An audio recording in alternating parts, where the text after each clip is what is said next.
Hi everybody, I'm Lacy J. Dalton, and what you're going to be seeing today on this film is a release of 55 horses onto 104,000 acres of the Tahoe Reno Industrial Park.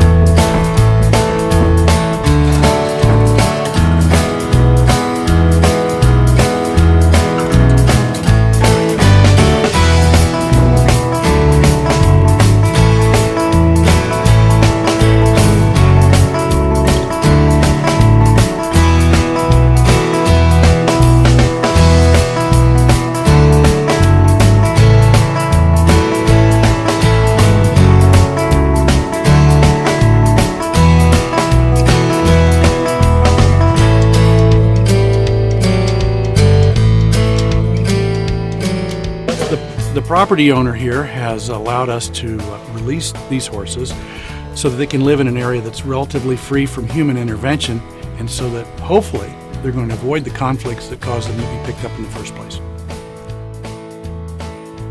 These horses were slated for sale, which we advocates know that if a horse is 3 or 4 years old and he doesn't have any training, a wild horse for instance, he's probably going to be sold for slaughter.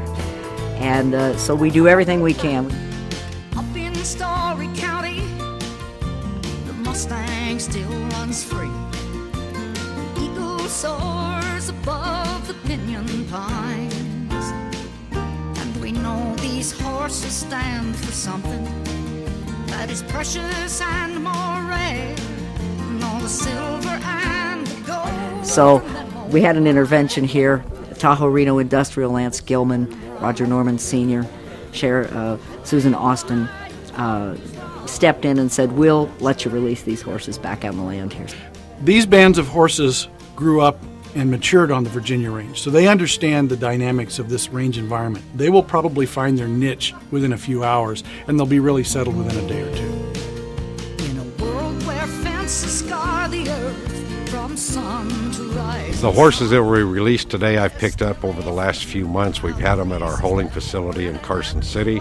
The state was running short on funds, and we needed something to do with the horses on a very immediate basis. And the Wild Horse Groups and the TRI Corporation and Let 'em Run Foundation and LRTC, everyone got together, and this is a one-time release opportunity out here on the TRI. They have a soft spot for the horses, and they allowed the state of Nevada to turn them loose out here. Wild horses are part of Nevada's character. We can create situations where the wild horses can flourish and still be compatible with all the other uses and the growth in this state. And here's a real good example of how that can work. Teamwork between all the interested parties in the Department of Agriculture will produce solutions that are sustainable. Of course, nobody ever wants to see anything detrimental happen to the horses. They would much rather see them turned loose out here on the open like this and running free like they should be. The groups that have been participating in trying to help preserve the wild horses and to help look after the wild horses are the Virginia Range Wildlife Protection Association, LRTC, or Least Resistance Training Concepts, the Let 'em Run Foundation, who's kind of the mothership for this whole thing, and we've also had participation from Lifesavers Wild Horse Rescue and Wild Horses in Need, which those two groups are based in California. Here in Nevada, we're running out of range where they can actually move around the hundreds of miles that they used to move around. So they need their own place. That's what Let 'em Run has always been about. It's about finding a place somewhere here in Nevada that we can create a sanctuary for these horses. You know, I don't know where that sanctuary will be someday, but we're going to find a place for these horses because they need a place of their own. Let 'em run.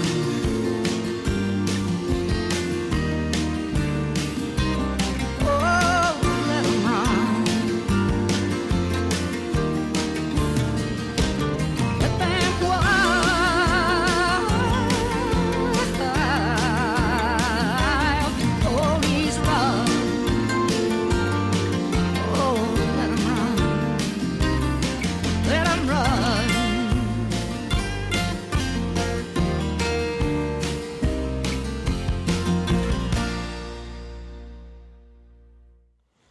Wow, that was really cool, wasn't it? That sure was beautiful to see those wonderful horses You bet. regaining freedom. Hey, I'm Willis Lamb from Least Resistance Training Concepts. And my name's Craig Downer. I'm a wildlife ecologist and fourth-generation Nevadan. What have you been doing, Craig? Some of these people may not know you. You've been all over the world. Yeah, well, the more you travel, the more you realize you've got a lot more to see. But yeah, I have seen my fair share of the world, and I've worked a lot in the Andes of northern South America, and particularly studying this endangered species called the mountain tapir. And I've also worked a lot here in California, Nevada, and elsewhere in the West. And I've got to know a lot of the plants and animals here in this marvelous part of the world. Well, that's great because you're just the guy we need to go to. Why was it the right thing to do to let those 55 horses back on the range? It was so right because, well, they didn't have much of a future Well, on that's this true. plane. But ecologically speaking, you know. And when you release a horse here in the West, you're actually returning a native species that evolved here and has a greater history of evolution than just about any other species. So in other words, when we see that horse out in the wild, we're kind of looking at a real living piece of ancient history. Yeah, Okay. that's right. Well, that's sure the way I feel about it. I mean, we're not talking about ancient like the 1860s. We're talking about ancient like thousands of years ago. Thousands, even millions of years. Yeah, and maybe you can explain. I know that I've heard about they've done tests on mitochondrial DNA and so forth, so they could understand the relationship of the modern horse to what originally evolved here millions of years ago. Yeah, well, you have to understand that the horses occur pretty cosmopolitan in distribution. There's zebras in Africa, and there's wild asses in the near Middle East and Africa as well. And then there's the horses that were throughout Eurasia and particularly North America, and also went down into South America, a number of species. This is a tremendous family, the horse family. In general, they have a lot in common, but there's differences between the different groups.